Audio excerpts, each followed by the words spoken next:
Les déclarations consignées dans ce rapport sont soutenues par quel support probant?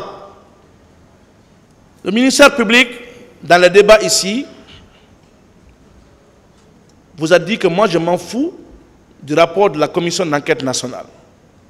Mais j'y reviendrai à travers le point de presse que les membres de cette commission ont organisé.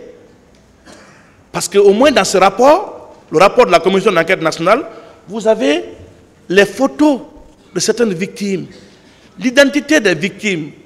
Vous avez même des photos des pièces à conviction. Vous avez même des rapports médico-légaux.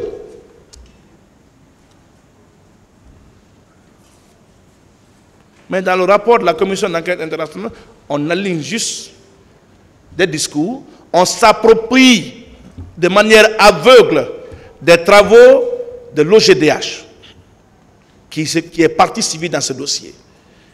Nous savons ce qui s'est passé à l'époque. Sinon, un tel rapport ne peut pas être rédigé en moins de 10 jours. On vous dit qu'on a entendu plus de 600 personnes en 10 jours. Ce n'est pas possible. On est venu s'approprier et de manière aveugle d'un rapport partisan établi par une ONG qui s'est constituée partie civile. Parce qu'on voulait à tout prix obtenir la tête du capitaine Moussa Dadis Camara. Monsieur le Président, entre le rapport et l'arrêt de la Cour suprême, qu'est-ce qui doit prendre le dessus? C'est bien l'arrêt de la Cour suprême. Le rapport n'est pas une décision de justice. Ce rapport a servi de pièce dans le cadre de la mise en mouvement de l'action publique dans ce dossier. Si, au terme de l'instruction, les juges ont estimé qu'il n'y a pas de crime contre l'humanité, vous ne pouvez pas venir opposer ce rapport-là à un arrêt de la Cour suprême. C'est manquer du respect à la justice guinéenne. Monsieur le Président, il est même parti jusqu'à vous dire il y a crime contre l'humanité dans ce dossier parce que le procureur de la CPI est souvent en Guinée. Il vient souvent en Guinée. Bon Dieu. Quel coup dur pour notre souveraineté politique et judiciaire. On est en train de vous dire que c'est le procureur de la CPI qui doit dire ce qu'il faut faire dans ce dossier. On est en train de vous dire que c'est le diktat du procureur de la CPI qui doit guider votre conduite. Je me rappelle encore, et récemment d'ailleurs, quand nous avions attaqué votre décision sur la requalification qui consistait à joindre la question au fond, quand l'affaire a été déférée à la Cour d'appel, dans les 24 heures qui ont suivi, c'est l'adjoint du procureur spécial qui débarque. Et il se permet à contacter de part et d'autre. De quoi il se mêle? Cette affaire, elle est guinéenne. Elle est portée devant les juridictions guinéennes. Elle doit être jugée par les Guinéens.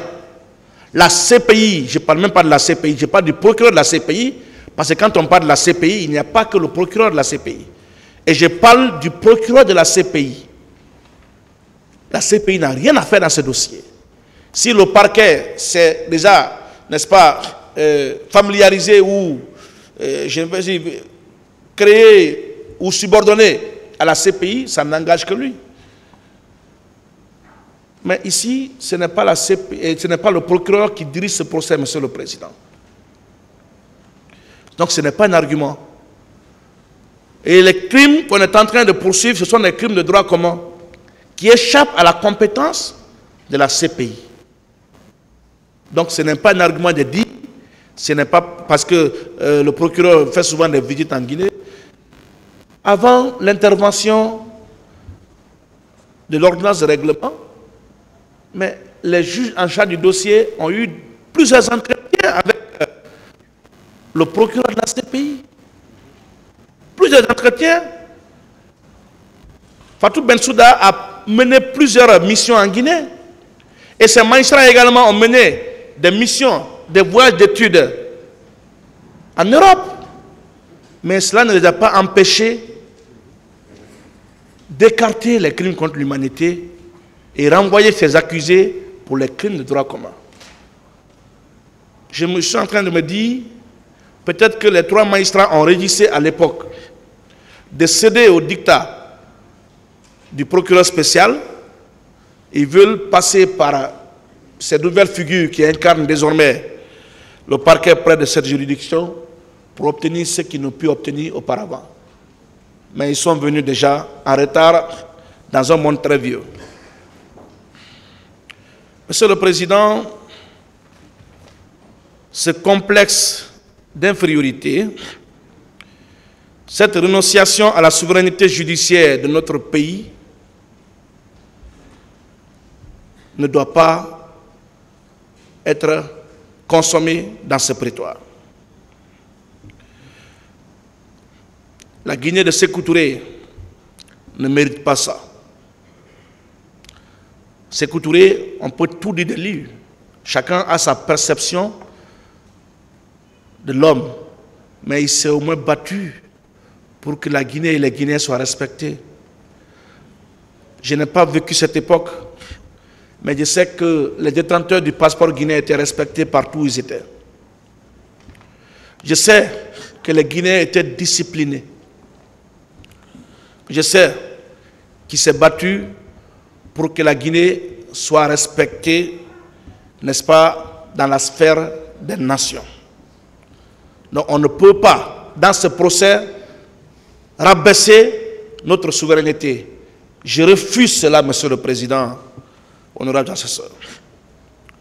Mon confrère, Maître Idrissa Traoré, du barreau de Côte d'Ivoire, que je respecte au passage, qui a bien plaidé ici, très bien d'ailleurs. J'ai beaucoup adoré ses plaidoiries. Qu'il en soit félicité partout où il est.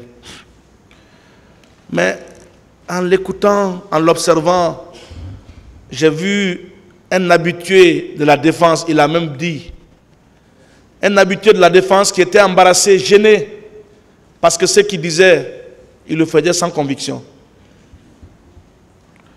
Nous comprenons son embarras, parce qu'il n'était pas à sa place. J'aurais aimé qu'il soit avec nous ici pour enterrer et de façon définitive ces accusations gratuites articulées à tort contre ce grand homme, le capitaine Moussa Dadis Camara. Il a dit qu'à l'époque, on a refusé des visas d'entrée à des avocats de la partie civile qui voulaient l'accompagner dans ce dossier.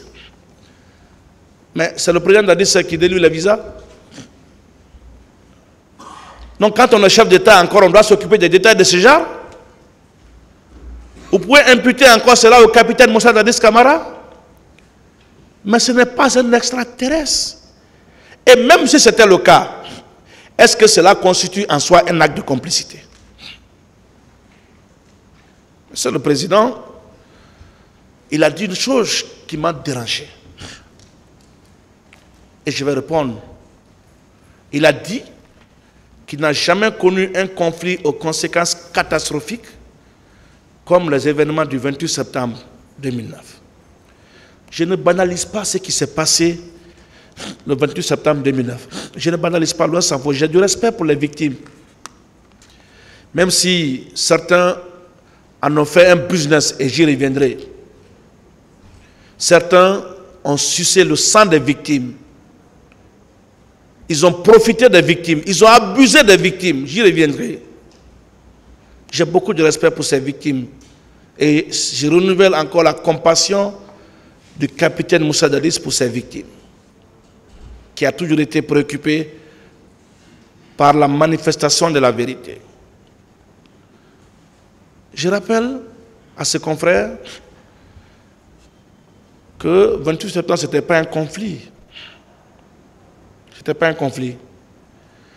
Qui se rappelle qu'en 2010, en Côte d'Ivoire, il y a eu plus de 3000 morts. Des femmes violées, des personnes disparues, des hommes sodomisés,